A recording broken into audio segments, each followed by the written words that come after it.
Então, bora hoje falar um pouquinho sobre as alterações quantitativas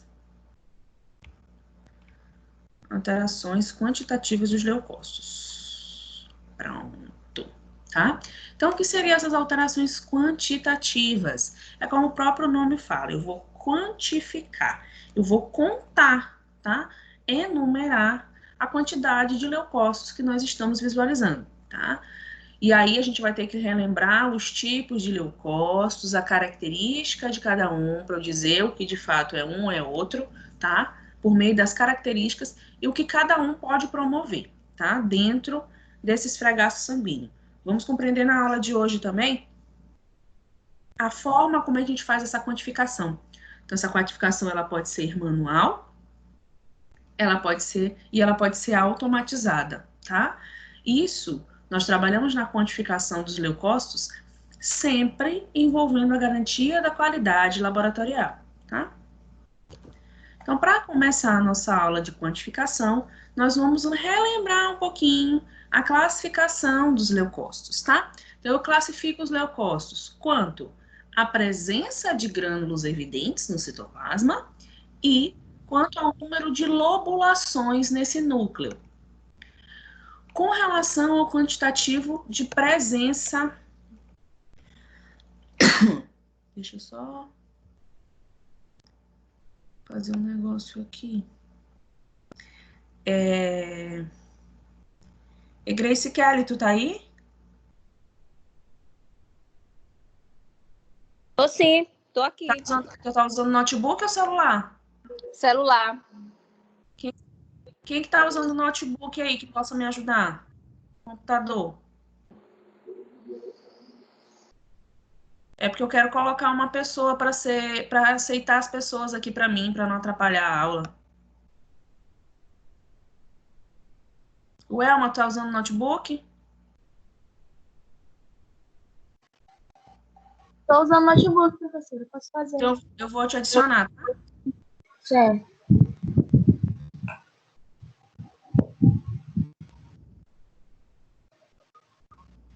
Pronto.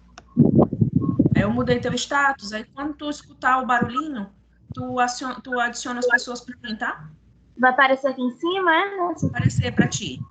Certo. Tá? Aí caso você não consiga, você me chama aqui que eu adiciono a pessoa, tá? Tá bom. Pronto. Então vamos lá. Então, quanto à presença de granulações evidentes nesse citoplasma, então a gente divide em dois grupos, agranulócitos e granulócitos. Agranulócitos, como o próprio nome já fala, não tem granulação. Quais são os dois tipos de leucócitos que não possuem granulações? Linfócitos e monócitos, tá? E os granulócitos, ou seja, são aqueles que possuem grânulos dentro do seu citoplasma. Dividimos em eosinófilos, pela coloração desse grânulo, tá? Os basófilos e os neutrófilos. Bom, lobulações, eles são mononucleares e polimorfonucleares. Mononucleares são os mesmos que são agranulócitos, então são os monócitos e os linfócitos, e os polimorfos nucleares são os mesmos que são granulócitos, são neutrófilos, eosinófilos e basófilos. Ponto. Bom, quando a gente fala de leucograma, então a gente quer falar diretamente sobre a série branca, tá? Quando eu falo de série branca, eu falo de leucócitos. Então a gente divide essa análise quantitativa e qualitativa dos leucócitos nesse sangue periférico. Então ele é composto pela contagem total desses leucócitos e pela contagem diferencial. A contagem total, eu vou contar um por um a quantidade de leucócitos que tem ali naquela minha amostra, tá? Como é que eu faço essa quantificação do total de leucócitos? Através da câmara de Neubauer, tá? Ou por equipamentos automatizados, tá? Através dessa contagem total é que eu vou conseguir saber se esse paciente está tendo ou uma leucocitose ou uma leucopenia. Então, aí vocês têm que lembrar dessas divisões. Quando é leucocitose, é aumento, desse quantitativo de leucócitos. E quando é leucopenia, é diminuição desse quantitativo de leucócitos. Fazemos a contagem pela câmara de Neubauer e por equipamentos. Câmara de Neubauer. Hoje em dia, quase ninguém faz a contagem pela câmara de Neubauer, tá? Porque por mais que seu laboratório ele ainda seja pequenininho, o ideal é que você providencie pelo menos um aparelhozinho simples de hemograma que já te faça essas contagens básicas, tá? Por quê? Porque fazer a contagem na câmara de Neubauer, ela demanda tempo, tá? Tu tem que ter reagentes, tu tem que ter a própria câmara, que ela não é uma câmarazinha barata, tu tem a própria lamínula dela, que é uma lamínula específica para ela, e tu tem um trabalho louco, porque tu tem que fazer a contagem e depois ainda fazer os fatores de correção. Então é um trabalho muito grande que hoje vale a pena, mesmo que seja um aparelho pequenininho, simples, mas que já faça pelo menos para ti a contagem total de leucócitos. Quando a gente fala da contagem diferencial, que pode ser chamada também de contagem específica ou contagem relativa, essa daí você pode fazer tranquilamente através da distensão sanguínea. A distensão sanguínea nada mais é do que o esfregaço sanguíneo. Então lá você consegue fazer a diferenciação desses leucócitos, tá? Então, pela contagem ou da câmara de Neubauer ou pelo aparelho automatizado, você faz a contagem total dos leucócitos e você faz a contagem diferencial pela distensão sanguínea. A gente pode até colocar aqui também que a contagem diferencial você faz pela distensão sanguínea, mas você também faz pelo aparelho, tá? Então, um laboratório que possui um aparelho de hemograma mais robusto, ele faz toda a contagem. Série vermelha, série branca e plaquetograma, tá? Aí, quando a gente fala do leucograma automatizado, nós falamos então do leucograma onde o aparelho é que realiza essa amostra, tá? Então, como é que funciona isso? Você aqui o aparelho X, você coloca as amostras do paciente aqui, já identificou, já fez todo o processo de identificação pré-analítica e analítica dessa amostra, e o próprio aparelho é que vai puxar tubo a tubo aqui para dentro e vai liberar posteriormente o resultado desse paciente. Então, olha que bonitinho. Ele colocou aqui, ó, as 3 contagens, ó. Provavelmente aqui deve ser série vermelha, série branca e plaquetograma. E aqui ele ainda te libera a citometria, tá? Então, a maioria dos laboratórios faz dessa forma. Pelo aparelho, você pode fazer ele automatizado e pode fazer ele também aqui manual. Você pega o tubo do paciente, coloca nessa agulhinha que tá bem aqui, ó, aperta esse botãozinho cinza e aí ele suga um quantitativo de sangue e realiza a amostra do paciente. Quanto tempo, mais ou menos, que leva para um aparelho realizar esse exame? Mais ou menos 2 minutos, tá? Então, uma amostra é lida em média em 2 minutos. Então, é muito mais rápido, é muito mais tranquilo para o laboratório ele ter um aparelhozinho, nem que seja simplesinho de hemograma, tá? Porque a câmara de Neubauer você vai demorar muito mais tempo para fazer a liberação desse exame, tá?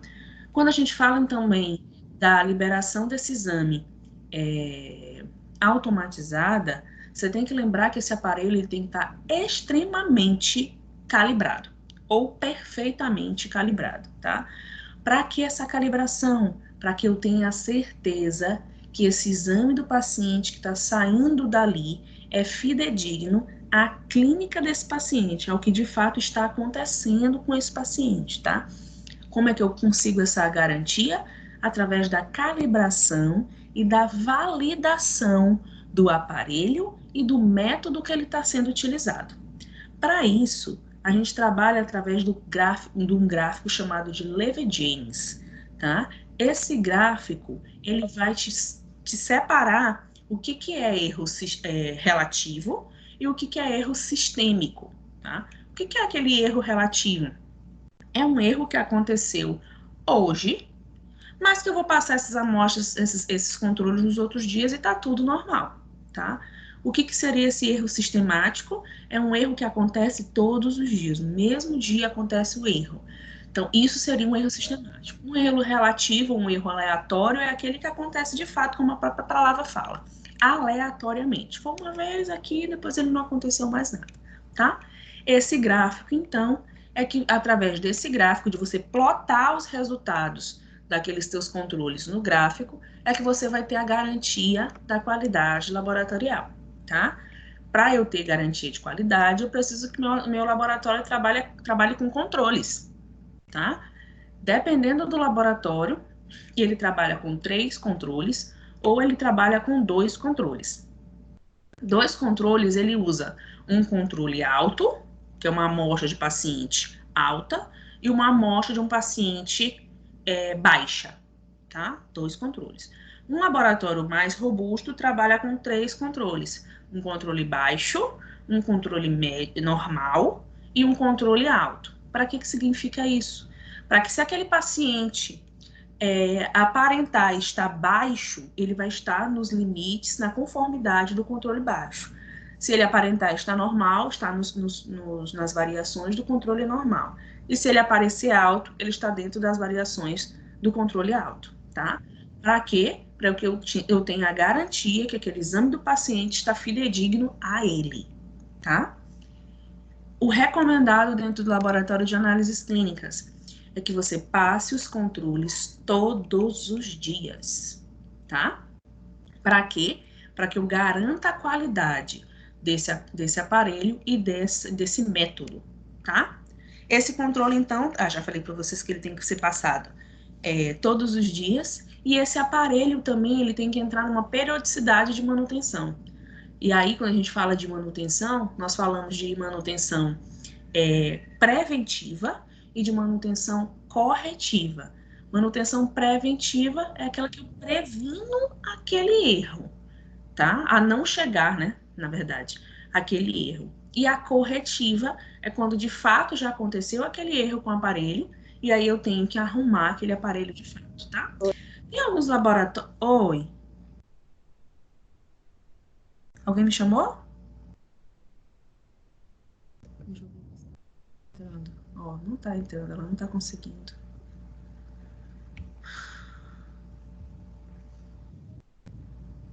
Não conseguiu não, né, Welma?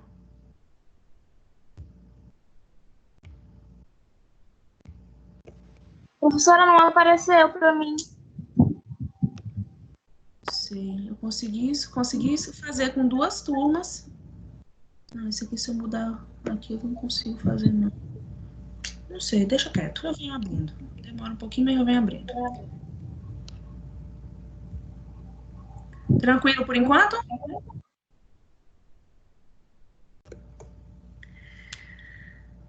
Sim.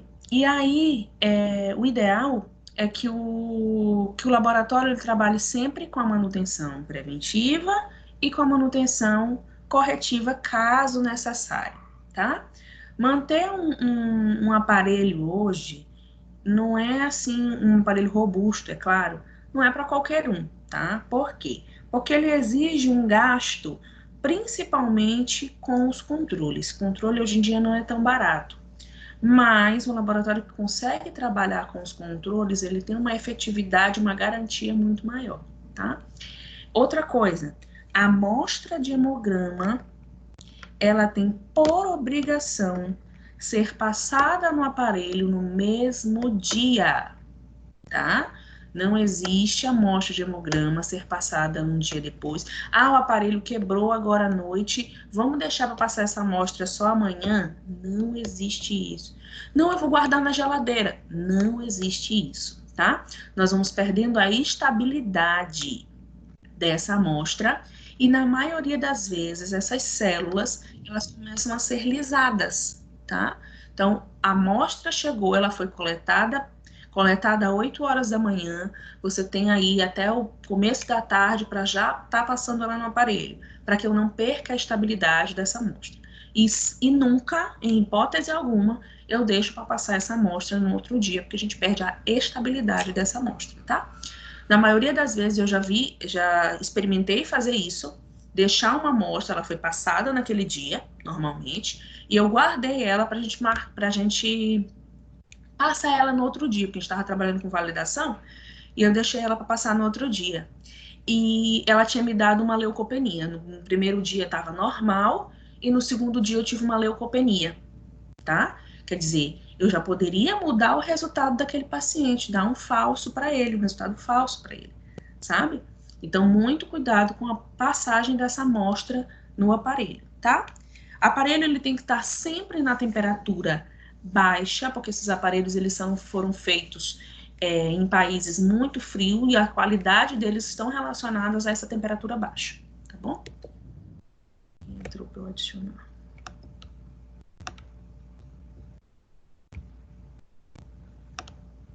Somente. Daí, a gente fala de... Ui.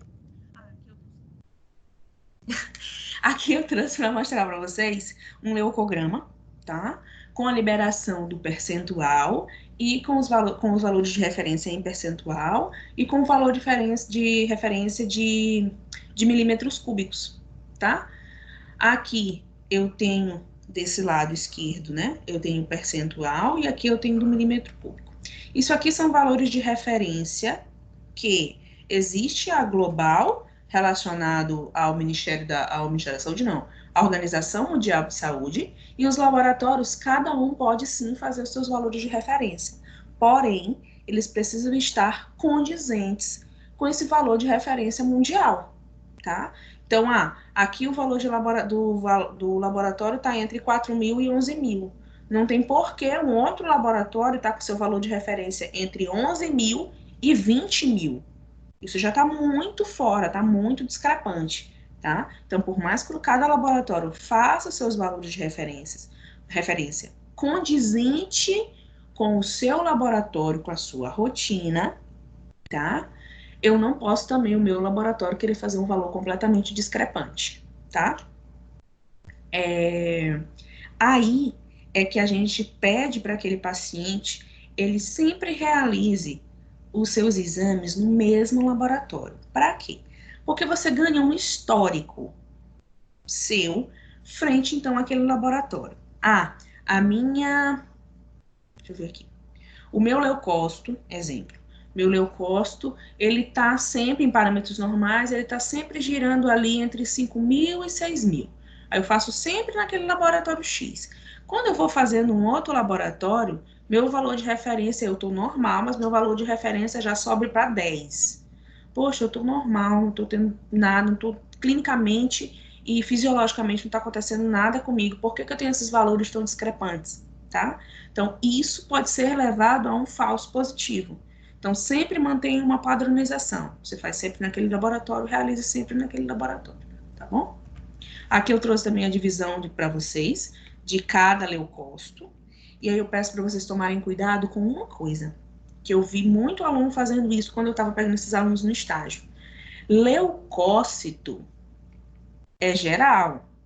Linfócito é um tipo de leucócito, tá? Então, cuidado para não confundir leucócitos, que é o total, com linfócitos, tá? Então, eu já vi muito aluno na época do estágio confundindo. Professora, eu contei 10 leucócitos. Eu digo, meu filho, então tá faltando tu contar 90 leucócitos, porque tu tem que contar 100 leucócitos.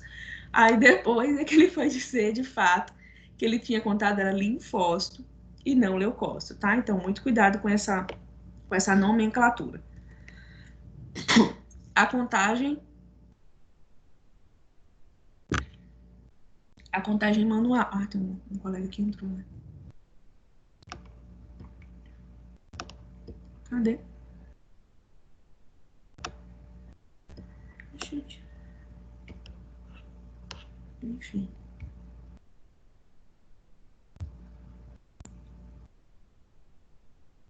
E na contagem manual, então? Na contagem manual, a gente faz essa contagem através da câmara de Neubauer, tá?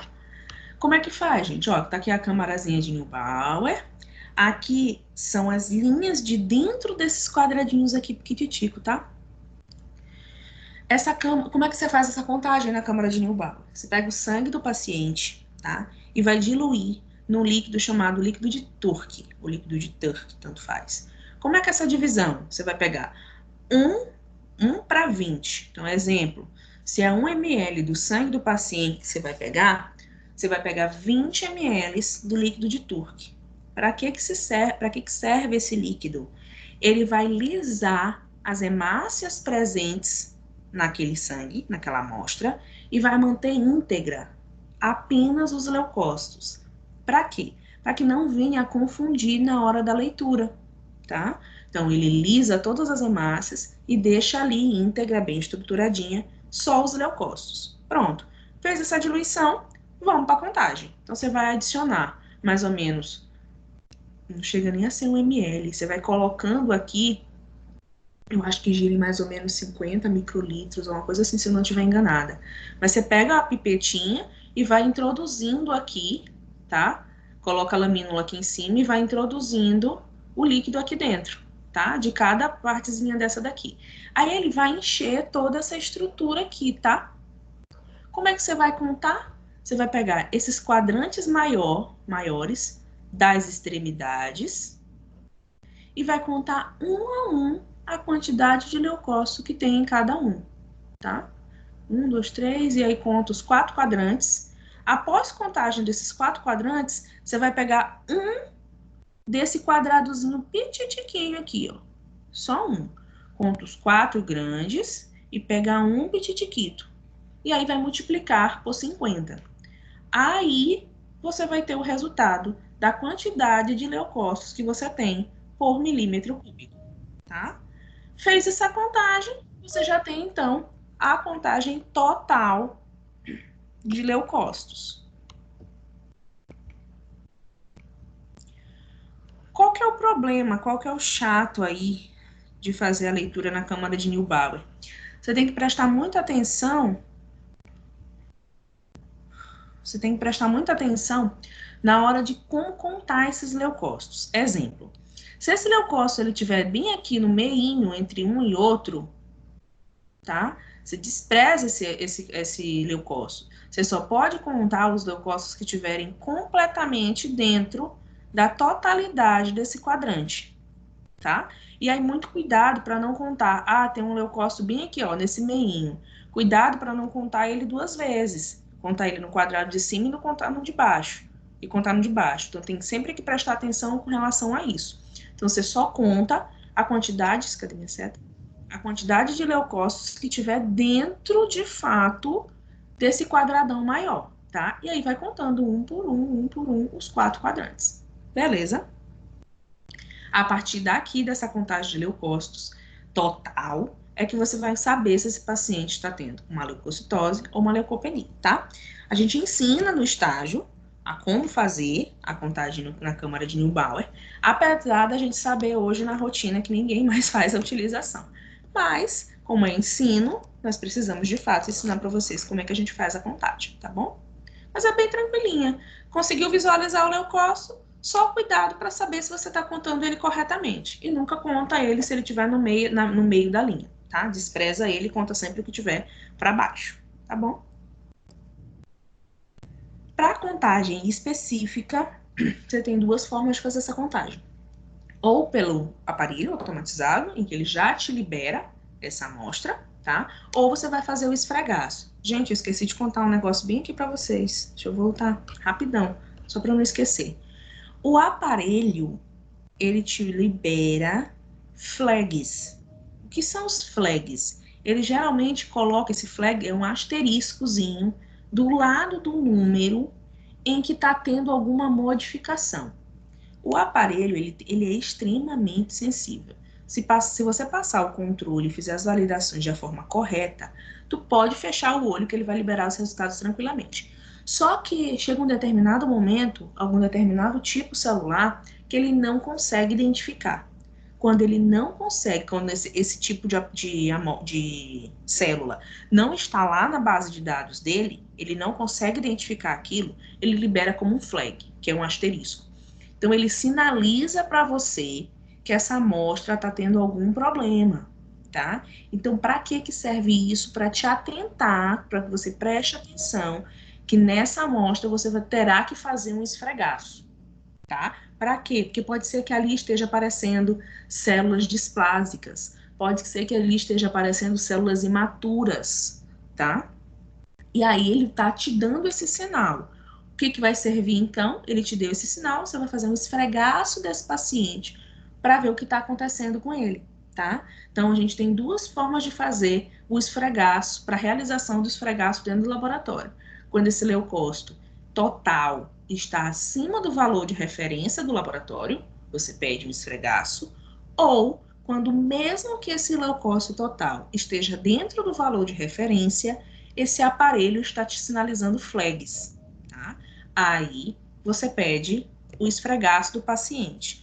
Não é todo paciente que você vai pedir esfregaço, gente. Porque se tu for pedir esfregaço de tudo que for paciente, vamos pensar aí que tu faz mais ou menos o quê? 200 hemogramas por dia. Tu vai ter que ler 200 esfregaços. Isso não é uma coisa abençoada, não. Ler esfregaço não é assim tão rápido, tá? Então, ele te sinaliza esse flag justamente para te dar um norte. Ó, essa amostra você precisa fazer um esfregaço. Verifica o que está acontecendo com esse paciente, tá?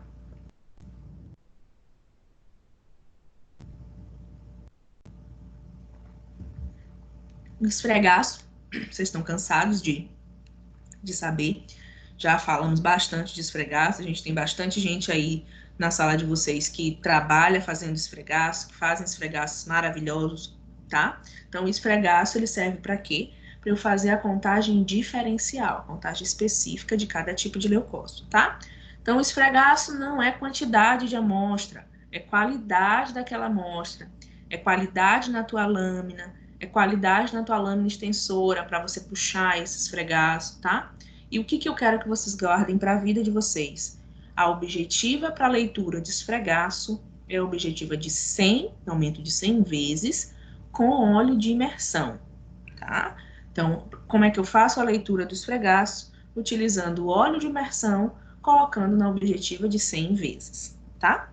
Você tem o esfregaço que você faz completamente manual, onde você coloca a amostra do paciente, você mesmo puxa com a sua mão a extensora, tá? E você tem o esfregaço semi-automatizado, em que você coloca a lâmina do paciente aqui dentro dessa caixinha, ó, coloca a gota do sangue do paciente e com essa estrutura aqui, você puxa o esfregaço dele, tá? Tem gente que é apaixonada por essa estruturazinha. Tem gente que não gosta, tá? Mas aí vai de pessoa a pessoa. O ideal é que esse esfregaço ele consiga sair bem nítido, formando justamente essa caldinha aqui no final. E essa parte aqui é onde a gente vai fazer a leitura desse esfregaço, tá bom?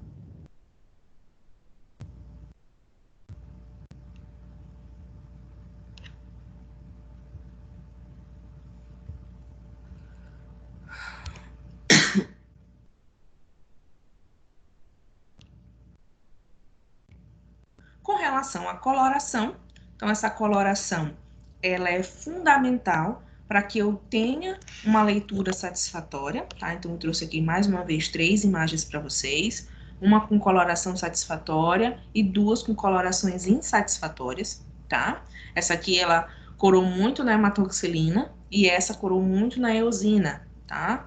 Provavelmente aqui eles utilizaram um corante panótico, que é um corante que ele é muito bom para a tua rotina laboratorial, para um laboratório pequeno, para laboratórios estudantis, como são os nossos, porque é um laboratório financeiramente de custo, um laboratório não, perdão, um corante que tem um custo mais baixo, quando eu comparo aos outros corantes, tá? Então, na rotina laboratorial, você usa o panótico rápido, que são esses 3 aqui, é um aglomerado de corante, é álcool, tá? Para fixar essa amostra, eosina e hematoxilina. Geralmente, no panótico, a gente trabalha ou por tempo, tá? Ou por imersão. O melhor mesmo, para que essa lâmina não venha a ficar muito corada, é você trabalhar por imersões, tá? Então, você pega a lâmina do paciente, coloca lá dentro e tira mais ou menos 10 vezes, tá? Em cada corante. Os laboratórios maiores já trabalham com esse corante bem aqui, ó, associa. o meigrual Ginsa, tá? Faz essa utilização desse corante. E aí, ó, provavelmente aqui foi corado com esse meigrual, tá? É um corante que ele é muito mais límpido, é muito mais fácil de ser trabalhado, até de corar essa lâmina, tá? E alguns laboratórios trabalham com o Wright, que é para coloração de punção medular, tá? Então, basta que você tenha uma coloração satisfatória para que a sua lâmina se torne também visualmente positiva e você consiga liberar esse leucócito de uma forma adequada, tá? Ó, um exemplo bem aqui é esse leucócito, tá? Por conta da intensa coloração, eu não consigo dizer que tipo de leucócito é esse aqui. Aqui tá escrito que é monócito, mas eu não tenho garantia nenhuma que isso aqui é um monócito, tá? Aqui em cima tem outro, também não tenho garantia nenhuma, tá? E aí assim vai. Então, o ideal é que você trabalhe com uma coloração boa, uma coloração satisfatória. Sua bateria de coloração não tá mais tão efetiva, já tem muito precipitado no fundo, troca esse corante, faz a higienização desse recipiente e trabalha com um novo corante, tá? As alterações no leucograma, quando eu falo de alterações quantitativas, tá? Então, nos neutrófilos, eles podem me levar a uma neutrofilia e uma neutropenia. Então, filia é alto, penia é baixo. Eosinófilos, pode me levar a uma eosinofilia e uma eosinopenia. Basófilos, pode me levar a uma basofilia e pode também me levar a uma basopenia, mas nós quase não trabalhamos com a relação da basopenia, porque para a lâmina, para o esfregaço e para o paciente, quanto menos basófilos, para ele melhor, mais positivo é para ele, tá bom? Então a gente na rotina quase não trabalha com basopenia, por isso que eu acabei não colocando aqui para vocês, tá? Monócitos, tá? Que são os agranulócitos. É monocitose para uma alta, monocitopenia para uma baixa, e linfócitos, linfocitose para alta, linfopenia para baixo, para baixa. Não sei se eu já falei isso para vocês, mas vou só reafirmar. Quando eu falo de filia, que eu falo de alta, todos os leucócitos que são granulócitos, nós tratamos com o termo de filia, tá? Então, neutrófilo, eosinófilo e basófilo, a alta deles eu digo que é filia, tá? Já os agranulócitos, eu digo que é uma ose, tá? Uma citose aqui no caso. Então, monócito, monocitose e linfócito, linfocitose, tá? Então, gravem isso. Isso aqui eu gosto de perguntar muito lá no estágio, tá? Muito, então. Bom, falando de cada tipo, né? Cada tipo de leucócito e suas características específicas. Então, os neutrófilos. Os neutrófilos estão relacionados diretamente aos processos de fagocitose, tá? Eles e um outro tipo de leucócito que a gente vai falar mais na frente, trabalham diretamente com fagocitose. Então, eles fazem mesmo, eles são os lixinhos, as lixeirinhas, na verdade, do nosso tecido, tá? Como é que tem a movimentação dessas células? É através de pseudópodes, tá? Então, aqui você visualiza bem aqui, ó, esse neutrófilo, ele tá querendo se expandir aqui. Como é que ele faz esse processo de caminhada ali naquele corrente sanguínea ou naquele tecido, mais propriamente dito, através da formação de pseudópodes nesse seu citoplasma, tá? Ele possui, então, um citoplasma com uma granulação fina e neutra, tá? Por que a gente diz que ela é fina e neutra? Você consegue observar esses granulócitos aqui dentro? Não, tá? Eles são quase imperceptíveis justamente por conta dessa coloração, tá? Que é neutra. Então, dependendo do corante que você colocar, ela fica um pouquinho mais intensa. Ou se você corar muito, principalmente se você corar muito na hematoxilina, tá? Que é o que aparece aqui um pouquinho. Aqui tá corado muito na hematoxilina, aparece um pouquinho dos grânulos neutrofílicos, tá? Mas são coisas muito singelas, é quase imperceptível. Aqui que a coloração tá mais eosinofílica, você quase não visualiza esses grânulos, tá? Como é que nós visualizamos esse neutrófilo?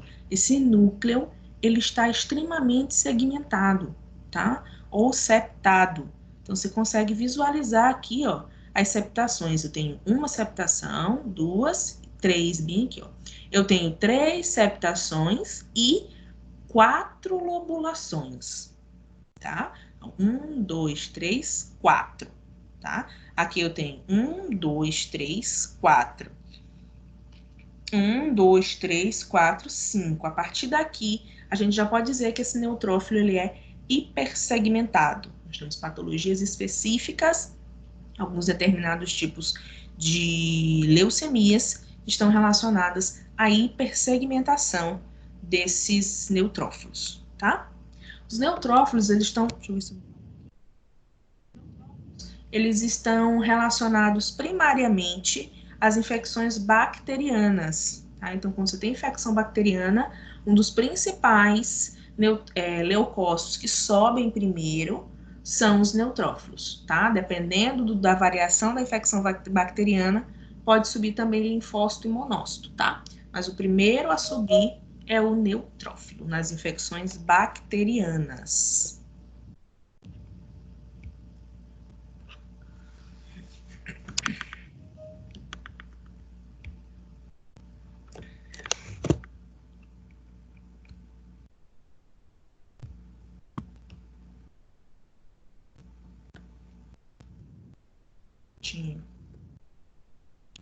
Bom, e para eu considerar uma neutropenia, uma baixa, o que eu preciso ter como definição para dizer que esse paciente está tendo uma neutropenia, tá? Então, a neutropenia, ela se define como uma diminuição absoluta de neutrófilos, ou seja, quando eles estão menor do que 1,5 vezes 10 a terceira, para pacientes de até 10 anos de idade, tá?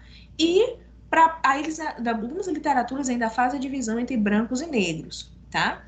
Brancos, menor do que 1,8 vezes 10 a terceira, e negros, menor do que 1,2 vezes 10 a terceira, tá? Então, esses são os valores. Abaixo disso, eu posso considerar esse paciente com uma neutropenia, tá?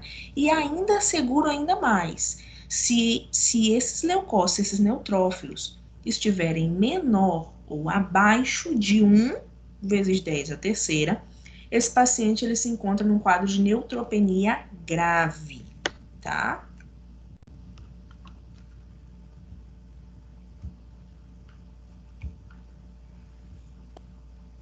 É a internet que cai, quando fica assim, saindo todo mundo, Foi, professora, aqui o aplicativo fechou do nada e eu tive que desligar o celular, ligar de novo. Consegui. É porque eu sempre me pergunto, porque às vezes eu vejo nomes que eu já vi que estavam na sala e eu Foi digo... estranho. Ele pediu para fazer um novo Tá ruim cadastro. para mim também. Vocês têm um Tive que entrar. aplicativozinho no celular de vocês? É, Junto com o Temos também. Teams? Temos. Eu No tenho, final, né? no final a gente conversa sobre esse negócio bem aí. Tá? Então, valores de referência para eu dizer que esse paciente ele está tendo uma neutropenia, tá? Se ele for uma criança, é menor do que 1,5 vezes 10 a terceira. Se for adulto, menor do que 1,8 para branco, menor do que 1,2 para negro, tá? E para eu dizer que esse paciente está sofrendo uma neutropenia grave, ele é menor do que 1, tá? Na rotina laboratorial, a gente trabalha com os parâmetros de criança, mas na maioria das vezes a gente não faz essa subdivisão entre branco e negros, tá? Geralmente a gente usa mesmo, inclusive até o 1,5 para adulto também, e na neutropenia grave a gente também continua utilizando o 1, tá? O que pode ocorrer? O que pode levar a esse paciente a estar com essa neutropenia, essa diminuição na produção no quantitativo de neutrófilos na corrente sanguínea? Pode ser por 3 motivos, então.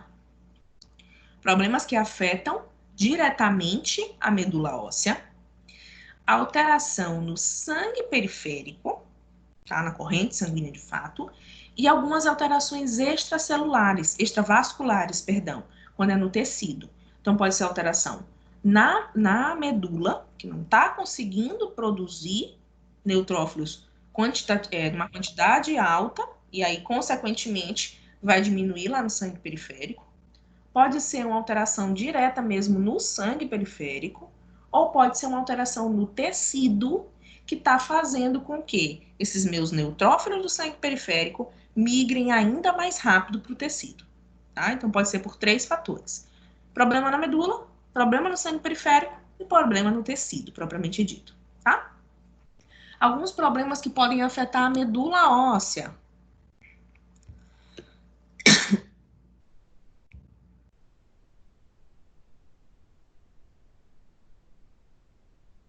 Alguns fármacos, tá? Então, alguns fármacos podem bloquear a produção desses neutrófilos ainda lá na medula óssea. Quais fármacos podem ser esses? Alguns anticonvulsivantes, alguns antihipertensivos, anticoagulantes, alguns hormônios tireoidianos, e alguns antiarrítmicos, tá? São medicamentos que podem fazer a diminuição na produção de neutrófilos lá na medula óssea, tá? Bem como a radiação. Essa radiação, ela pode destruir ou ela pode lesionar esse microambiente da medula, tá? Então, pode fazer isso através dessa modificação nesse microambiente, pode fazer com que essa medula não produza neutrófilos de uma quantidade suficiente, tá? Alguns agentes químicos, como benzeno e clorofórmio, eles modificam diretamente, tá? A minha medula óssea, lesionando ela ou diminuindo alguns fatores, como a produção de ácido fólico, a produção de eritropoetina, que agem lá na produção desses meus neutrófilos na medula óssea. Bem como infecções virais que podem chegar a atingir essa medula, algumas infecções bacterianas também, e algumas doenças infiltrativas, como as neoplasias, e quando a gente fala dessas neoplasias, nós falamos diretamente desse carcinoma, desse câncer invasor, em que ele pode estar promovendo metástase celular, tá? Então, quando a gente tem esse processo de metastático acontecendo ali, eu não consigo mais assegurar aquela célula e ela pode migrar para onde for, tá? Então, as doenças infiltrativas também podem estar relacionadas a problema na medula óssea na produção dessas células, tá? Até falei ainda agora que eu falei, já adiantei, déficit de maturação celular também, tá? Quando esse paciente está tendo deficiência de B12 e de folato, tá? Então, se ela está tendo deficiência nessas vitaminas, eu não consigo produzir um leucócito efetivo lá na medula e eu acabo mandando um leucócito, por exemplo, imaturo para o sangue periférico. Esse leucócito imaturo, na verdade, ele vai conseguir ter o processo dele de fagocitose, conseguir, de fato, ser efetivo lá no sangue periférico e posteriormente no tecido? Não.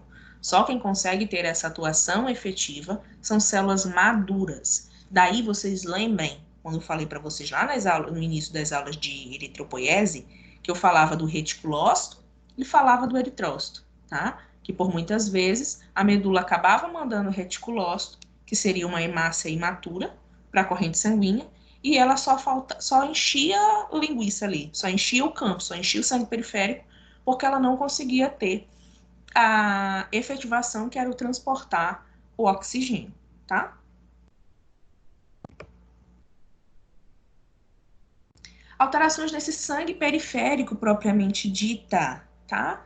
Através de sequestro intravascular, quando a gente está tendo hemólises intravascular, tá? Extravascular a gente vai falar lá no tecido. Mas quando eu estou tendo hemólises intravascular, em que o meu baço, ele acaba puxando, então, essas células, acabando levando não só as hemácias, mas acaba também destruindo todas as outras células, por processo quimiostático, por essa anemia propriamente dita. Durante a hemodiálise, nós também temos a destruição desses neutrófilos precocemente, tá? Então, geralmente, a alteração no sangue periférico está intimamente relacionada às anemias hemolíticas e ao sequestro intravascular precocemente, ou seja, quando eu retiro aquele leucócito da corrente sanguínea antes do tempo de meia-vida dele, tá?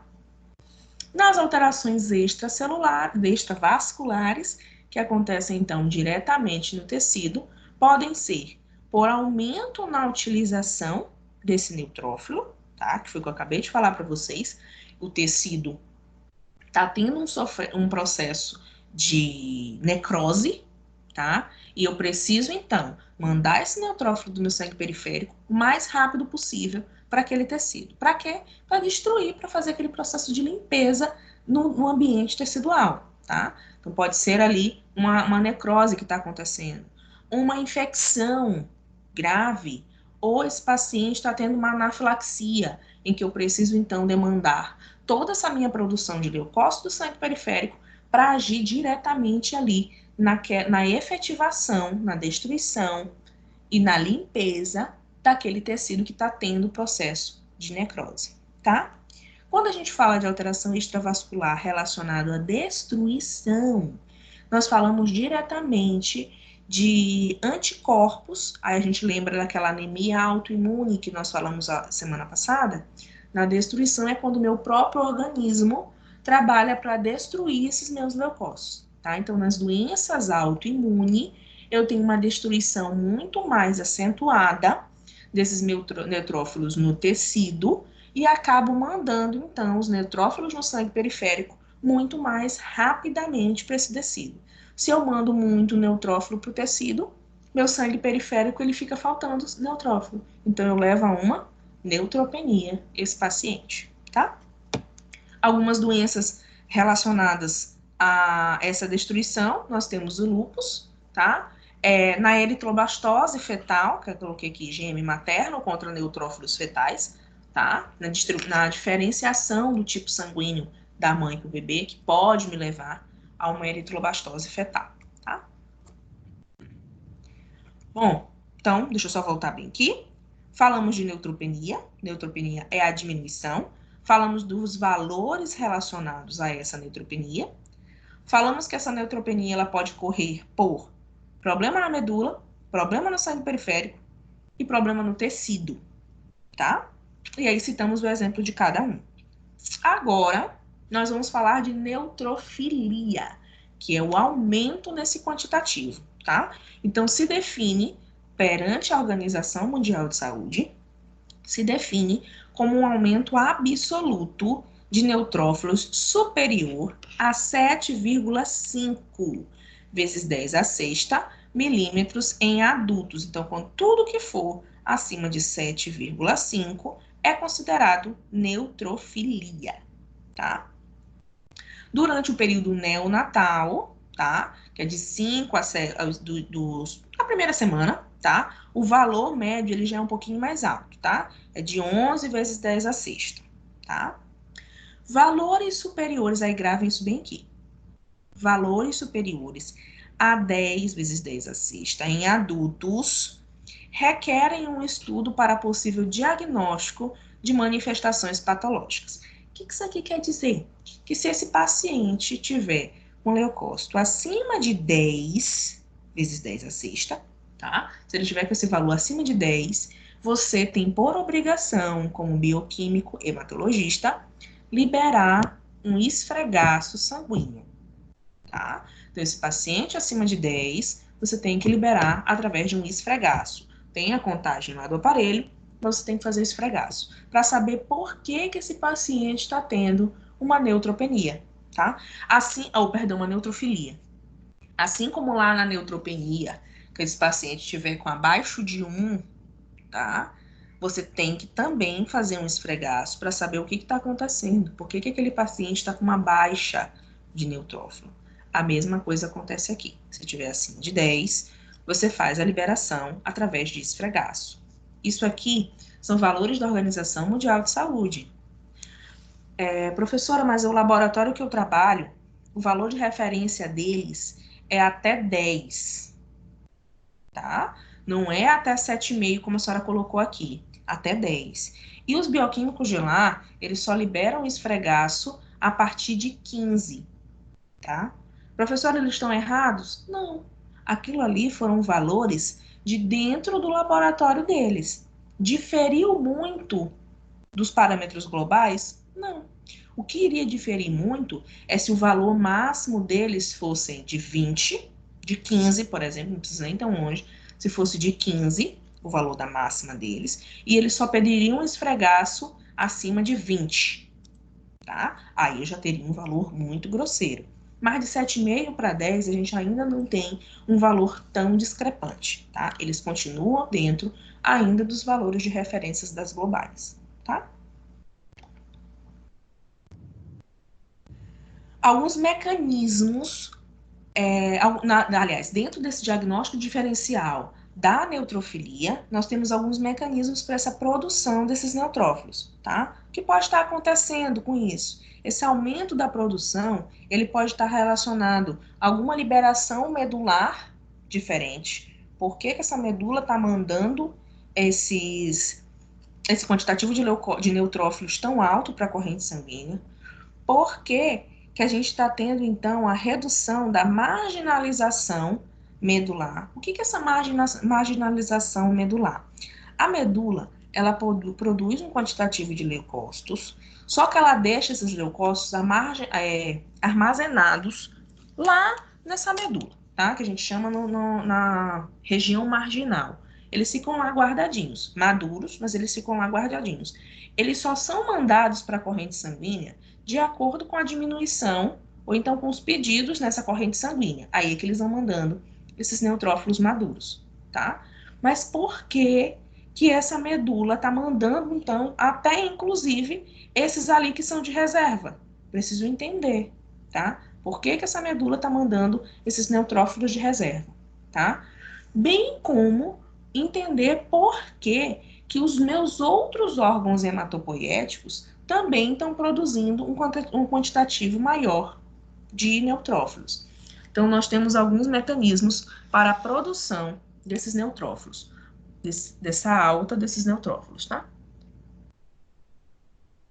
Podem ser por aumento na liberação medular, então essa medula está mandando muito neutrófilo para a corrente sanguínea, está reduzindo a sua marginalização, consequentemente está mandando muito neutrófilo para a corrente sanguínea, e produção extramedular, ou seja, meus órgãos hematopoéticos também estão mandando muito neutrófilo para a corrente sanguínea, tá? Então, esses são fatores que podem levar a essa minha neutrofilia no sangue periférico, tá? Nós dividimos, então, quanto às causas. Essas causas, elas podem ser primária e secundária.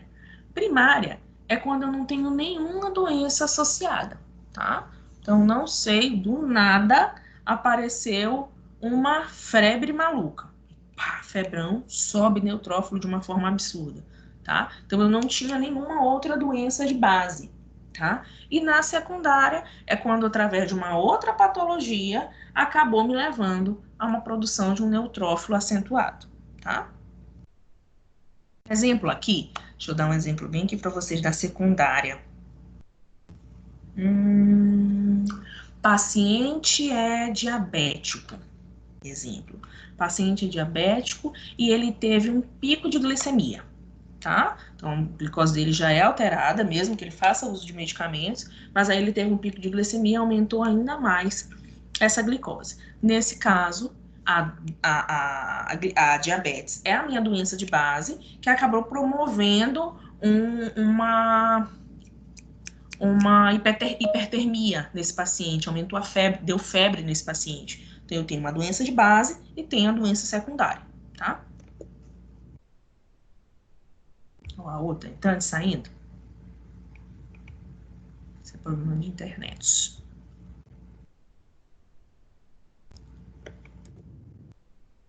Bom, na neutrofilia primária, tá? Então, nas neutrofilias primárias, é quando aquele paciente, ele possui uma neutrofilia hereditária, tá? Já é por mecanismos genéticos dele, é que ele possui esse quantitativo maior de neutrófilos na sua corrente sanguínea, tá? Quando é que isso acontece? E, aliás, como é que eu sei que eu tenho uma neutrofilia primária? É quando eu sempre realizo meus exames, no mesmo laboratório, e aí esse laboratório, por ter o meu histórico, já sabe que mesmo eu normal, esse meu leucócito ele é alto, tá? O que acontece quando você não faz exames do mesmo laboratório? O laboratório X já sabe que o neutrófilo é sempre alto, tá? Aí tu vai fazer no laboratório Y. Laboratório Y não sabe que tu tem essa neutrofilia hereditária. Ele pode acabar te liberando como um falso positivo, tá? Então, mais uma vez, o ideal é que você faça seus exames sempre no mesmo laboratório, para que você saiba o que é que de fato está acontecendo com você ou não, tá? Essa neutrofilia ela pode ser também por déficit no fator de adesão dos leucócitos. O que isso significa, professora? Quando a minha medula ela tem uma sensibilização maior na produção de neutrófilos do que quaisquer outro tipo de leucócito, sabe? Então, isso é por deficiência na adesão de leucócitos. É quando a tua medula ela tem uma sensibilidade maior por produzir esse determinado leucócito, tá?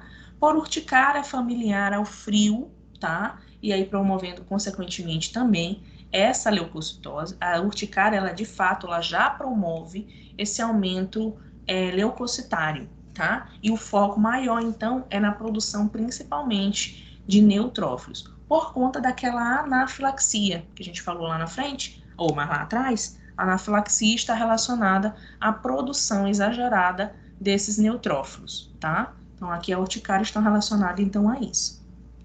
Em algumas LM6, tá? Que a gente vai deixar para falar quando a gente for falar lá de leucócitos ou de leucemias, bem como na leucemia neutrofílica crônica, então, como o próprio nome já diz, eu tenho um aumento exagerado na produção das células neutrofílicas, e daí eu não falo só exclusivamente dos segmentados, tá? Que é o maduro. Eu começo a visualizar naquele esfregaço os bastões, metamielócitos, mielócitos e promielócitos, tá? Que são células imaturas dessa linhagem neutrofílica, tá? Pacientes Down, tá? Síndrome que possuem a síndrome de Down e na tetralogia de Fallot, que é uma doença cardiovascular, em ambas nós temos essa neutrofilia primária. Esses pacientes, eles já possuem neutrófilos o tempo todo alto desses pacientes, tá? Já na neutrofilia secundária, que é o que geralmente acontece na nossa rotina laboratorial, é quando você tem uma patologia e acaba te levando, então, essa produção desses neutrófilos, tá? De uma forma exagerada. Então, como? Nas infecções, tá? As infecções, tanto virais quanto bacterianas, elas fazem a produção exagerada desses meus neutrófilos, tá?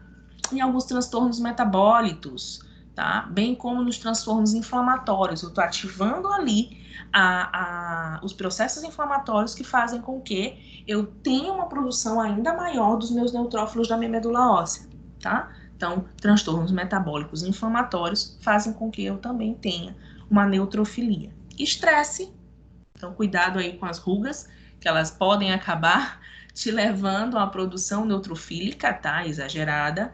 Alguns fármacos fazem também essa neutrofilia. Dependendo do fármaco, ele pode ser temporária, mas pode ser crônica também, tá? E nas neoplasias, tá? Aí o exemplo que ele trouxe pra gente foi na neoplasia pulmonar, na gástrico e renal. Porém, todas as neoplasias, elas promovem sim, aliás, dependendo do tipo da leucemia, é claro, mas as neoplasias, no geral, fazem a promoção do aumento de leucócitos e, na maioria das vezes, de neutrófilos, tá? Algumas outras causas, quando você está passando momentaneamente por determinadas temperaturas, então na alta principalmente dessa temperatura, num calor absurdo, você pode ter a produção neutrofílica. No envenenamento, tá? E quando a gente fala do envenenamento, a gente lembra daquelas anemias hemolíticas que nós trabalhamos semana passada, tá? Eu tenho destruição tecidual, então eu aumento a produção ali de neutrófilos, tá? Em alguns estímulos físicos, como traumas, queimaduras, a radiação, que eu falei ainda agora também para vocês, promove uma neutrofilia e posterior destruição desses leucócitos, tá? E alguns estímulos medulares, como principalmente nas doenças autoimunes, tá? Que é quando eu começo a destruir as minhas células, eu preciso captar, então, os leucócitos como proteção àqueles agentes ali. Então, eu acabo produzindo primariamente os neutrófilos, num quantitativo mais alto, por conta justamente dessa doença autoimune que está destruindo as outras células, tá?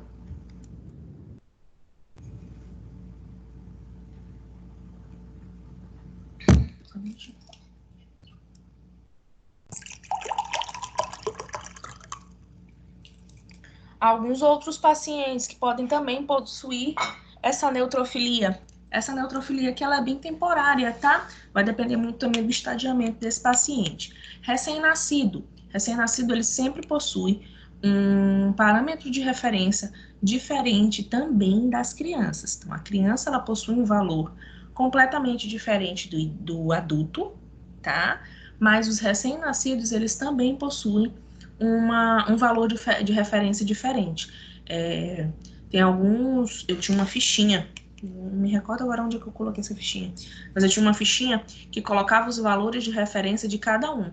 E dos recém-nascidos, ele era assim: primeira semana, segunda semana, terceira semana, quarta semana, que é quando o paciente.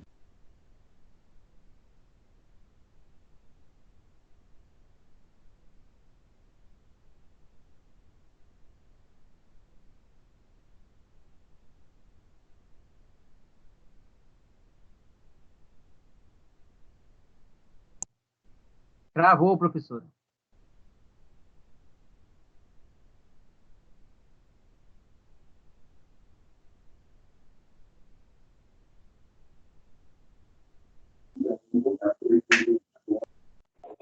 Travou aí para vocês também?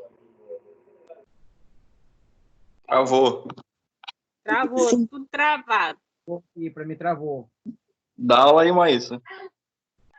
Oi, meu amor, saudade. E aí, Brodinha, como é que tá? Ô, Saudade. Brodinha, tô bem. Saudade É, de você. logo, logo a gente vai voltar. Um abraço. Falsidade desse Wagner. Verdade verdadeira.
Travou tudo, foi?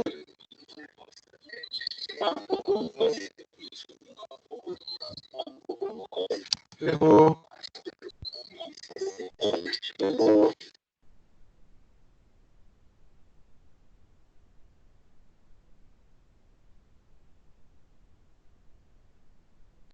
Gente, Oi? ai, graças a Deus. Oba. Peraí, gente. Ai, Jesus, uma hora dessa, simplesmente. Chega.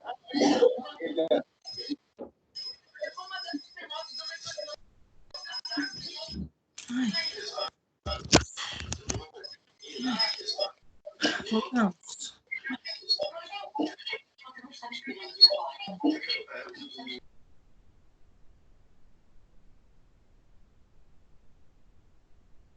Belezoca aí para vocês? Ok, professora. Ai, valeu. Desculpa aí, gente. Ai, me perdi onde é que eu tava. Eu estava falando dos RNs, né?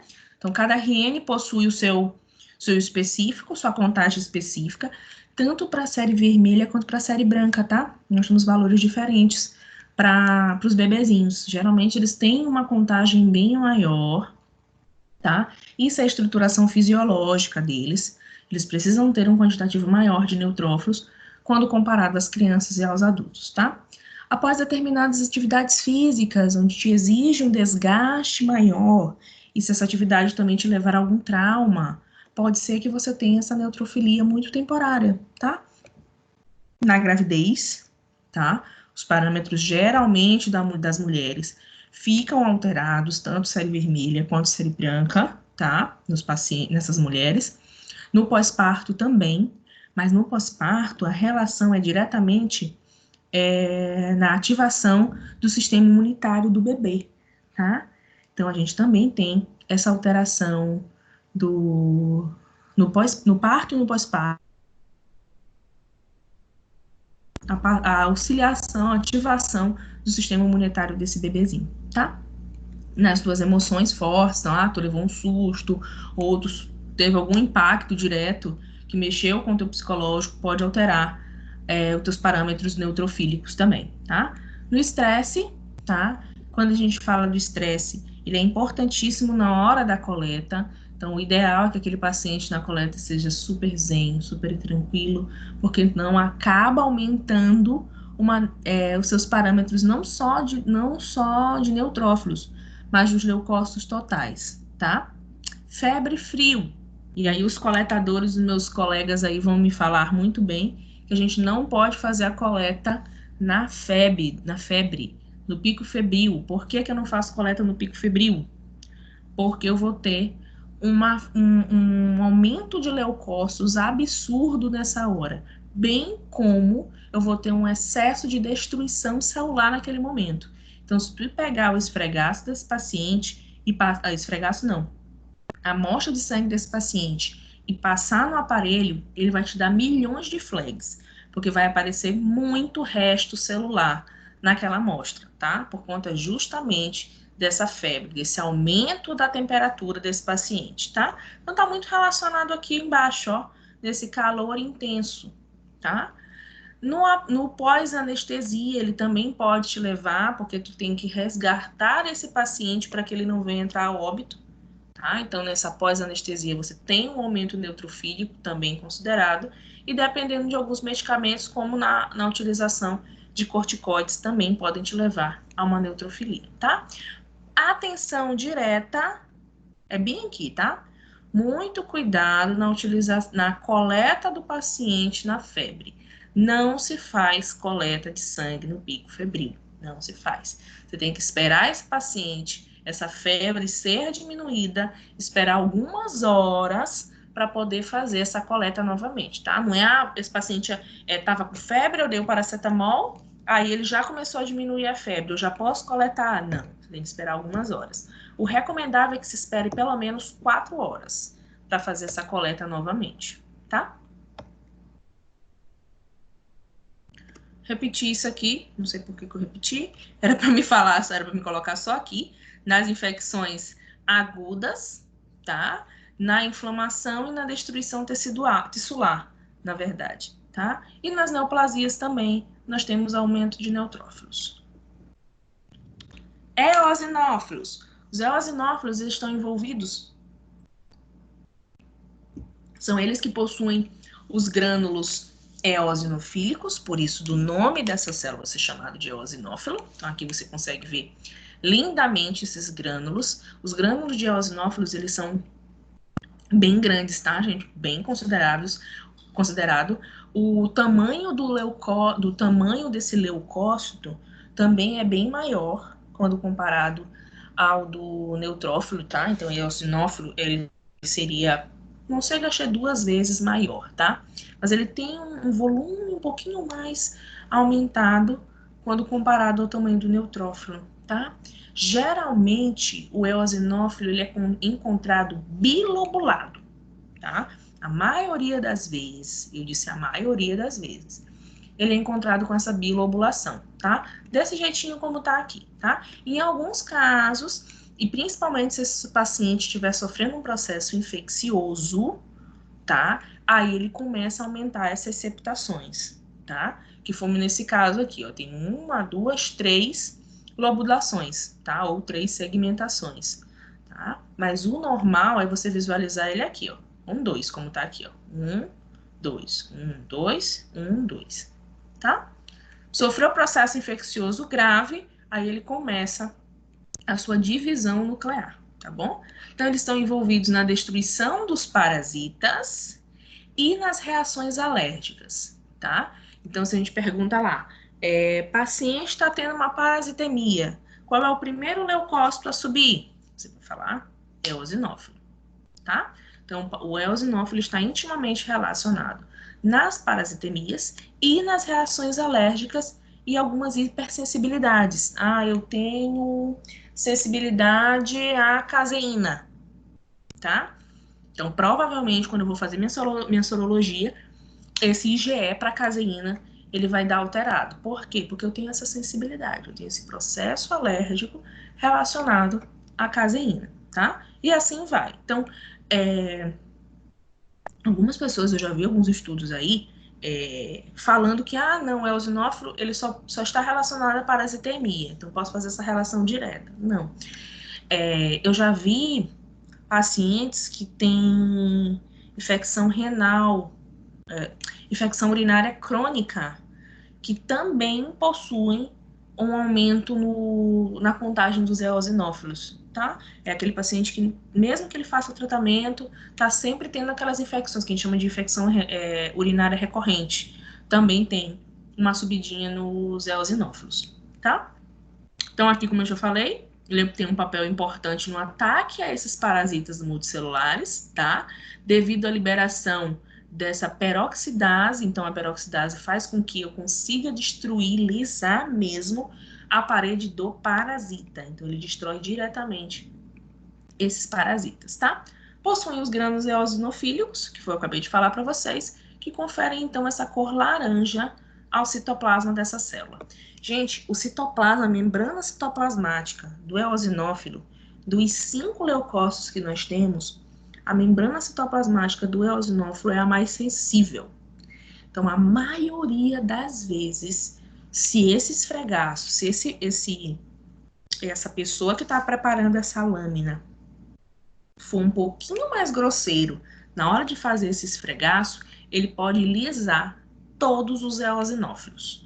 Tá? A membrana citoplasmática dele é muito mais sensível, muito mais levinha, muito mais fácil de destruição.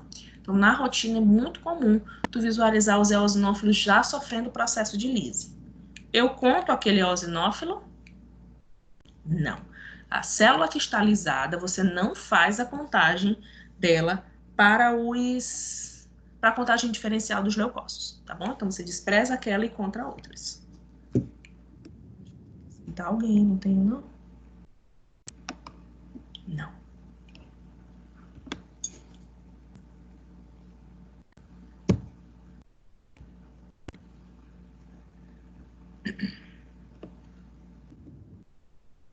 Fatores que podem levar tanto a eosinofilia quanto a eosinopenia, tá? Então, a eosinofilia, já falei bastante para vocês de eosinofilia, que é o que mais acontece na nossa rotina, tá?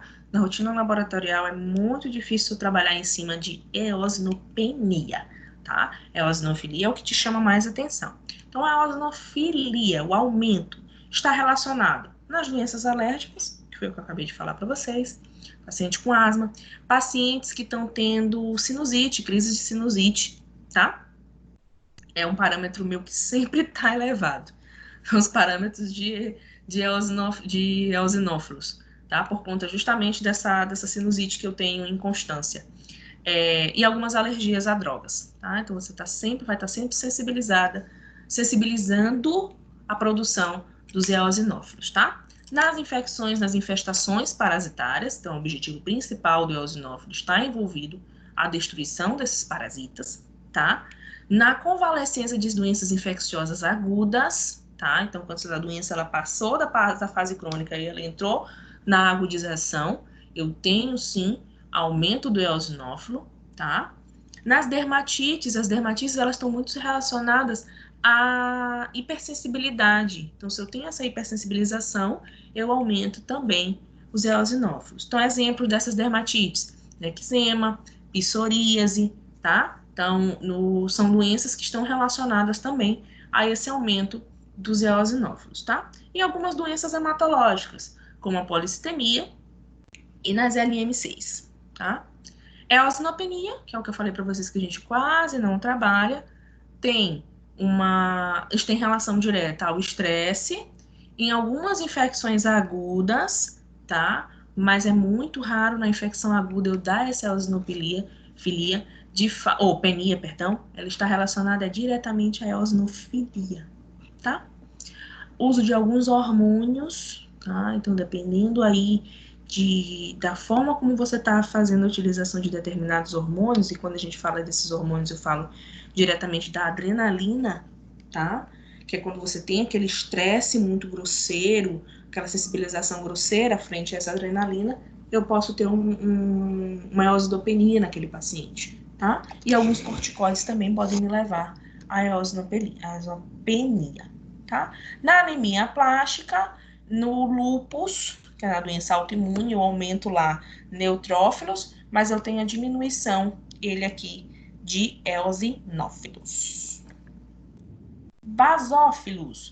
Basófilos, eles são células granulocíticas, tá? Possuem esses grânulos basofílicos, tá?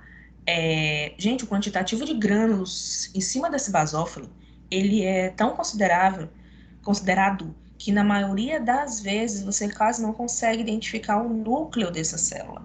Então, já vi muita gente pensando que basófilo era mononuclear por conta de não conseguir visualizar o núcleo da célula, tá? Basófilo, ele é polimorfonuclear, ele tem septações. Cadê minha setinha? Ele tem septações, ó. Bem aqui ele tem uma septação, bem aqui tá parecendo que tem um estrangulamento, e aqui também parece que fez assim uma dobrinha, sabe? Deu uma enrolada, mas aqui é nítido, nessa do meio, bem aqui, é nítido o estrangulamento, tá? Ó, você consegue observar como é difícil a visualização desse núcleo, que até aqui no próprio desenhinho, tá? A quantidade de grânulos basofílicos é tão grande em cima que você não consegue visualizar os estrangulamentos, tá? Mas ela é sim uma célula polimórfica nuclear, tá? Os basófilos, eles estão relacionados diretamente às reações de hipersensibilidade, tá? Basófilo está relacionado diretamente aos processos anafiláticos nesse paciente, tá? Basófilo não é bom você encontrar na corrente sanguínea, tá? Então, a gente tem parâmetros de basófilos, eles giram estar mais ou menos até 2 basófilos. A partir de 3 basófilos na corrente sanguínea, você já liga um alerta que provavelmente esse paciente está tendo alguma sensibilização mais grosseira, tá? Então, alguns processos alérgicos agudos podem te levar à formação de basofílico, ou de basófilos, aumento basofílico, tá?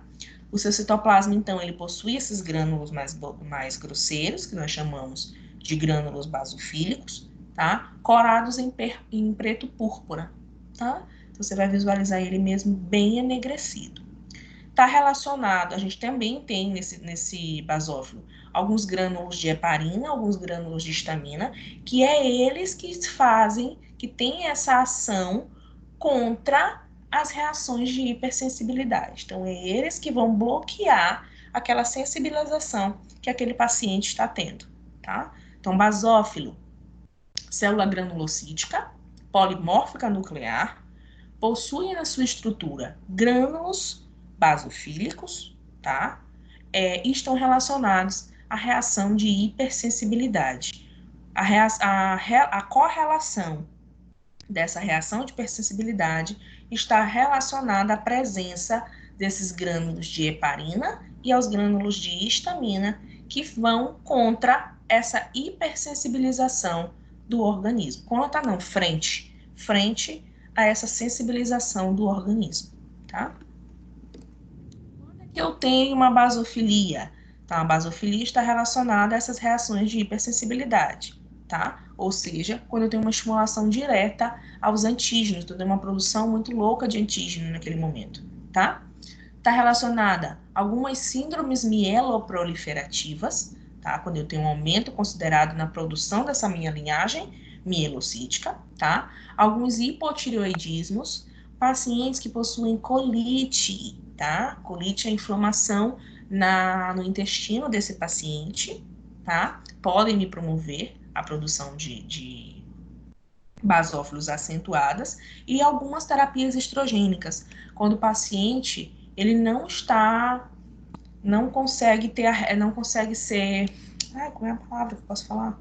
Quando o paciente tem sensibilização frente a essa terapia estrogênica, quando o corpo desse paciente não está aceitando essa terapia, tá? Então, não é toda mulher que pode fazer essas reposições hormonais e tal, justamente por conta da sensibilização do seu organismo, que pode promover essa basofilia, tá? A basopenia. Falei para vocês lá no início que a basopenia ela quase não é perceptível, tá? A gente quase não trabalha com basopenia, porque o ideal é que você não visualize nenhum basófilo no esfregaço sanguíneo desse paciente. Ou quando você visualiza, é um basófilo, tá? Mas quando a gente tem essa basopenia, minutinho.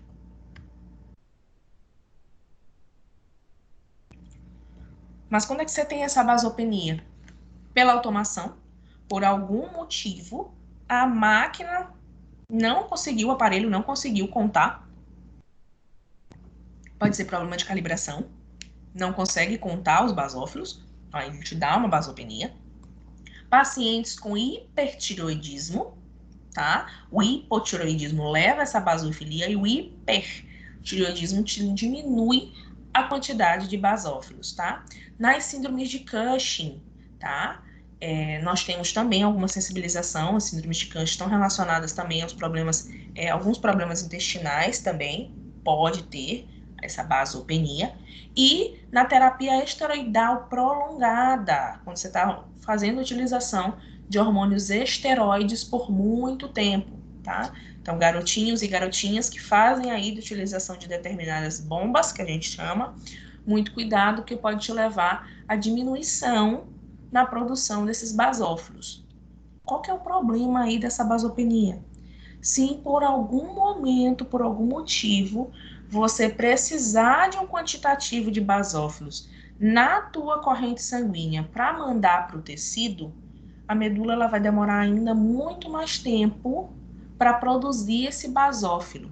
Por quê? Porque tu está em baixa dele, tá? Tu já estava em baixa dele e caso você venha precisar dele, que era para estar na corrente sanguínea, você vai precisar ativar a medula para produzir ela novamente, para produzir esse basófilo novamente. Então, se você vier a ter uma reação de hipersensibilidade, pode ser que o teu organismo não responda de uma forma tão rápida, tá? Que você não possui basófilos na sua corrente sanguínea, tá? Então, o ideal é que a gente encontre basófilo 1, 2, que é para qualquer problema no teu organismo, ele já está ali pronto, tá? Para trabalhar. Então, muito cuidado com algumas terapias esteroidais, alguns hormônios esteroidais que podem diminuir esse quantitativo de basófilo, tá? Monócitos.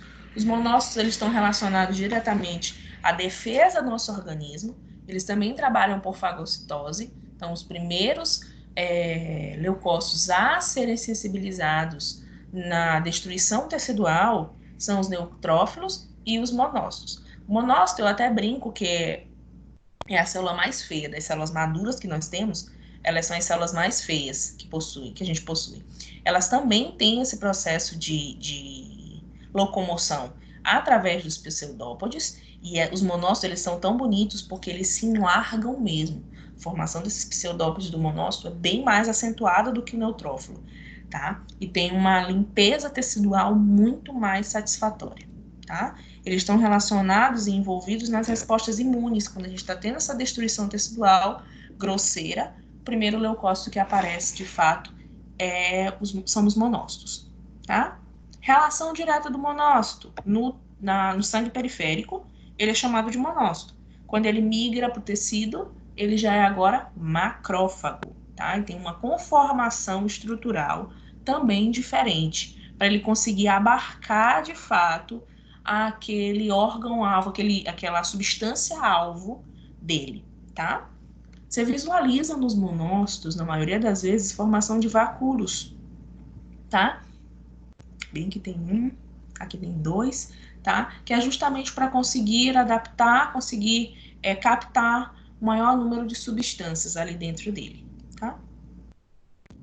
Os fatores que podem me levar a uma monocitose é uma monopenia. Monocitose, infecções bacterianas, infecções virais, eu tenho também, produção de monócito, citomegalovírus, tuberculose, sífilis, algumas endocardites bacterianas e na hanseníase, tá? Então, são alguns exemplos relacionados ao aumento dos monócitos, tá? Algumas inflamações e algumas doenças autoimunes também me levam ao aumento nos monócitos. Vocês repararam que as doenças autoimunes, elas estão relacionadas a todos os leucócitos, tá? Então, como eu tenho esse excesso de destruição, eu preciso produzir um quantitativo de células ainda maior, tá? E algumas doenças hematológicas eu também tenho essa monocitose sendo ali, tá? Reagidas. Monopenia. Quando eu tenho diminuição do monócito, ele nunca diminui sozinho, tá? Então, quando você for visualizar no esfregaço sanguíneo uma diminuição na contagem dos monócitos, provavelmente está tendo uma diminuição na contagem de todos os leucócitos, tá? O monócito, ele nunca trabalha sozinho. Ele vai estar sempre em associação, principalmente aos neutrófilos, tá? Então, se você visualizar naquele paciente uma monopenia, provavelmente aquele paciente também está tendo uma diminuição de neutrófilos, tá? Então, está muito relacionado, tá bom? Que foi o que eu falei aqui para vocês, ó. Acompanhe os estados gerais de pancitopenia. Pancitopenia é quando você tem a diminuição de todos os leucócitos, tá bom? No uso de alguns glicocorticoides também e durante algumas infecções que podem causar a neutropenia, que foi o que eu acabei de falar para vocês, tá? Então, neutrófilo e monócito estão geralmente relacionados. Linfócitos. Os linfócitos, eles estão envolvidos, então, nessa resposta imune celular e humoral, tá? Quando eu falo de linfócitos, aí eu lembro diretamente do linfócito T, linfócito B e linfócito NK. Me aguardem só um minutinho, gente, deixa eu só responder aqui.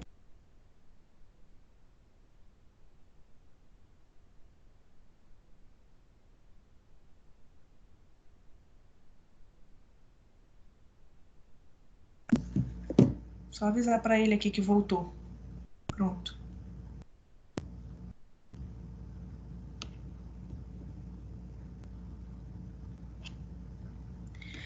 Daí, quando a gente fala de linfócitos, então, nós lembramos do linfócito T, linfócito B e linfócito NK. Bom, no esfregaço sanguíneo, nós não conseguimos identificar diferenciar o que é um linfócito T, o que é um linfócito B, o que é um linfócito NK, tá? Então, no esfregaço, todo mundo é linfócito. Quando é que eu vou conseguir fazer a diferenciação deles? Quando eu faço imunofenotipagem, tá? Aí, na imunofenotipagem, eu tenho a diferenciação bem descrita do B, do T e do NK, tá? Quando eu falo de T, eu lembro diretamente dos marcadores de CD4 e CD8. Quando eu falo de marcador CD4 e CD8, a gente fala de marcadores de carga viral, tá? E é um marcador que hoje, laboratorialmente, está relacionado diretamente aos pacientes soropositivos, tá? Então, você vê lá, o paciente está fazendo CD4 e CD8. Epa, você já sabe. Aquele paciente, ele é HIV positivo, ele já sabe que ele é HIV positivo, e ele está só querendo saber o quanto dessa carga desse vírus é que possui no organismo dele. O que acontece? Pacientes que fazem seu tratamento medicamentoso certinho, durante a vida toda, não para nenhum dia, não tem problema nenhum, geralmente essa carga viral ela dá bem baixinha, tá? Quase imperceptível, eu disse quase, tá? A gente sabe que aquele paciente vai ter sempre ali um quantitativo viral dentro do organismo dele. Então, esse é o ideal para ele, é que essa carga viral seja baixinha e ele não tenha patologias envolvidas àquela doença de base, tá? Então, geralmente, o paciente, ele não morre por ele ser soropositivo. Ele morre porque ele teve alguma patologia envolvida aquilo ali. Como o organismo dele, a imunidade dele já está mais baixa por conta da presença do vírus, ele é muito suscetível a outras patologias, tá? Então, esses pacientes a gente faz a dosagem da carga viral, que é o marcador de CD4 e o marcador CD8. Então, você já sabe no laboratório. Se ele estiver fazendo esse exame, ele já sabe que ele tem o vírus, tá? Um negócio aqui. Citoplasma de linfócito normal. É um citoplasma.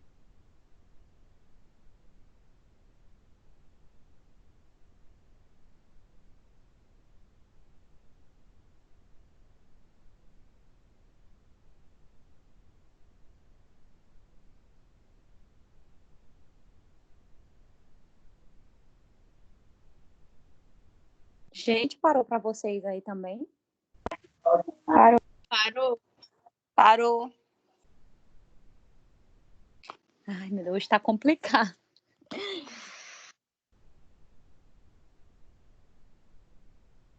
Tá voltando.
E acabou a aula, hein? Acabou não. Não vai-te embora. Voltei. Entrei aqui agora na internet do celular. Porque a minha internet hoje não quer colaborar. Vocês estão tudo aí me escutando? Estamos, professora. Sim. Graças a Deus, vamos. Sim. Acabar com a internet, mas não tem problema não. Vamos lá. Então, bora continuar. Quando é que eu tenho uma linfocitose? Tá? Linfocitose, então, aumenta a diminuição. Dá um grito aí. Aumento. Não, Obrigada. diminuição. Obrigada de nada, é aumento. Linfocitose, aumento. Penia, diminuição. Então, a gente tem alguns valores específicos para cada grupo, tá? Então, em maiores de 12 anos, se considera uma linfocitose quando o aumento absoluto está maior do que 4, tá? Vezes 10 a terceira.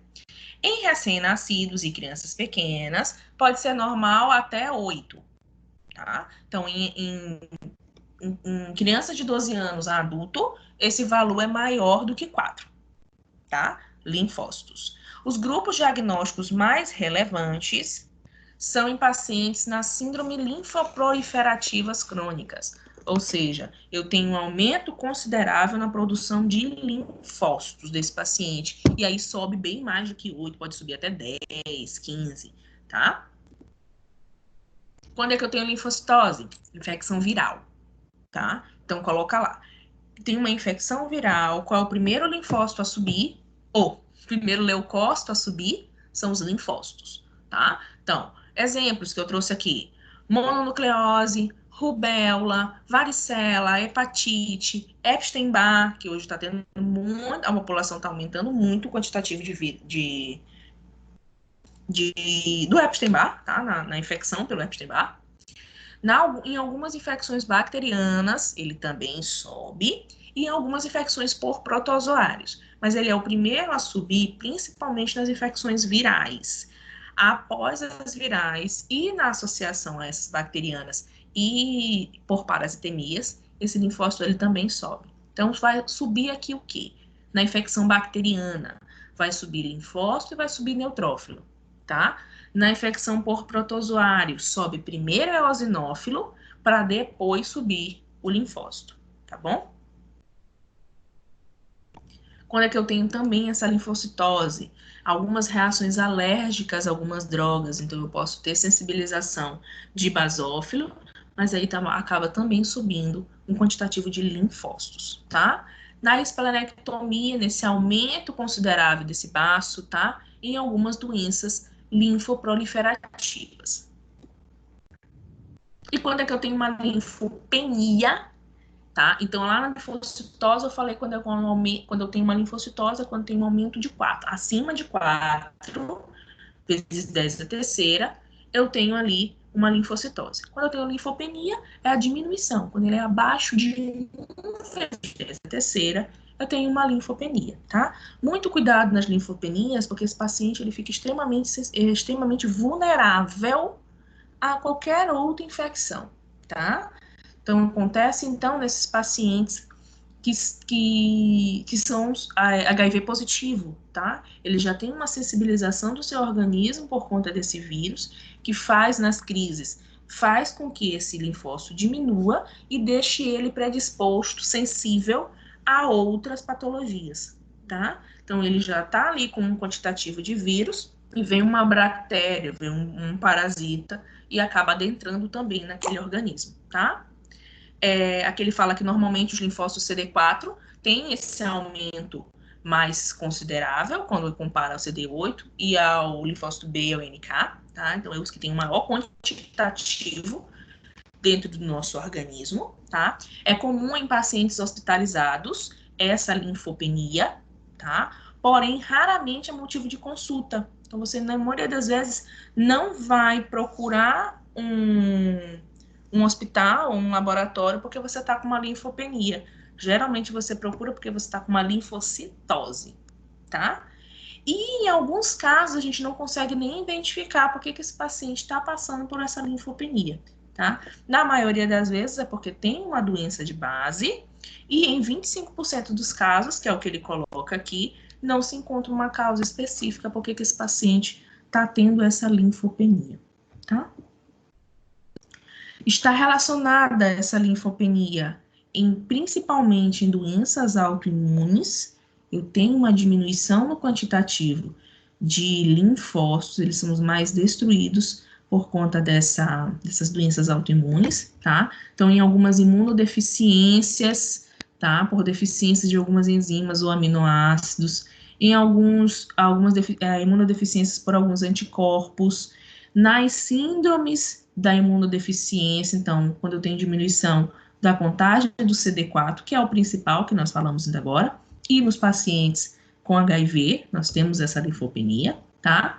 Em algumas neoplasias, e aí, como eu falei, ó, nas doenças autoimunes. Então, geralmente, as linfopenias estão relacionadas à imunidade desse teu paciente, e principalmente nas doenças autoimunes, quando o meu organismo destrói o meu próprio organismo, minhas células, destrói minhas próprias células, tá? Era isso, quase isso. Eu trouxe 3 casos clínicos não, só o leucograma, para mostrar para vocês, para que vocês venham a me dizer o que é que esse paciente, o que está acontecendo com esse paciente. Você não vai me dizer que doença que ele tem, tá? Porque eu não te dei informações possíveis para isso. Eu só quero que você me diga se esse paciente está tendo uma neutrofilia, ou uma linfocitose, ou uma basofilia, ou qual é o outro?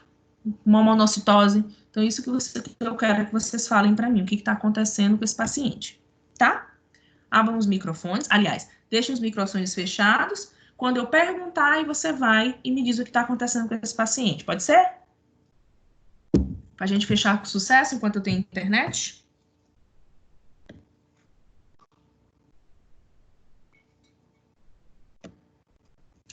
Bora lá. Ó, eu trouxe aqui, tirei isso aqui aleatório da internet, tá? Não baixei nenhum caso clínico específico, que eu queria ver justamente essas coisas bem grosseiras acontecendo. Vocês vão ver nos próximos que a gente tem informações bem grosseiras. Paciente tá aqui, com leucograma, não coloquei mais nada do que isso. Só o leucograma nesse paciente. Aí, na contagem dos leucócitos total, ele deu 25.800. Sendo que o valor de referência desse laboratório, gira entre 4.000 e 12.000. Esse paciente está tendo uma leuco o quê?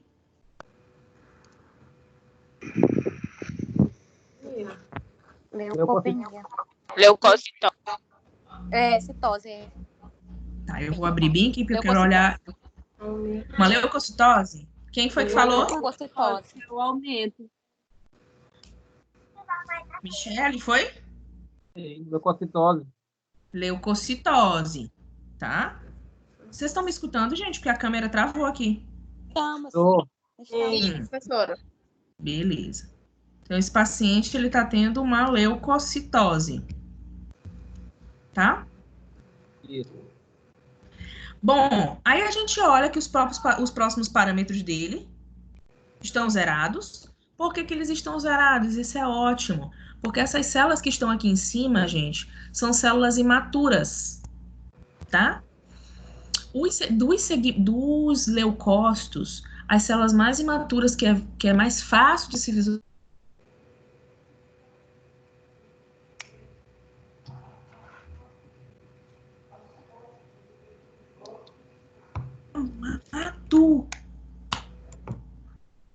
Voltou, gente?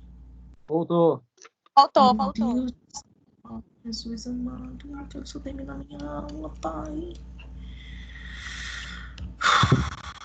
Meu Deus. Gente, eu vou terminar só esse aqui com vocês, porque a paciência agora já tá indo embora. Quero mostrar esse aqui para vocês só porque a gente trabalha diretamente dentro do laboratório com uma metodologia chamada desvio à esquerda. O que é o desvio à esquerda? É que quando começa a aparecer no teu esfregaço, células imaturas. Vocês lembram que eu falei para vocês desvio à esquerda ainda nas aulas presenciais? Então, é quando começa a aparecer essas células imaturas. As mais comuns de se visualizarem no processo imaturo dentro do esfregaço sanguíneo são os neutrófilos, tá? Então, eles já colocam eles relacionados diretamente a esses neutrófilos, tá? Então, coloca aqui, neutrófilo segmentado, tá? Que é o mais maduro. Aí coloca bastonete, que já é o primeiro imaturo, metamielócito, mielócito, e ele esqueceu de colocar o último aqui, que é o promielócito, tá? Vamos fazer uma referência aqui. Esse segmentado desse paciente está com 10.062, sendo que o valor de referência está entre 600 e 4.000. Esse paciente está tendo uma neutro o quê? Citose. Neutrocitose? Filia. Leucocitose. Filia ou citose? Citose. Filia, gente. É Neutrófilo. filia, porque é o aumento. É filia. Citose, a gente usa lá no linfócito e no monócito. Uhum. Anota isso aí, viu?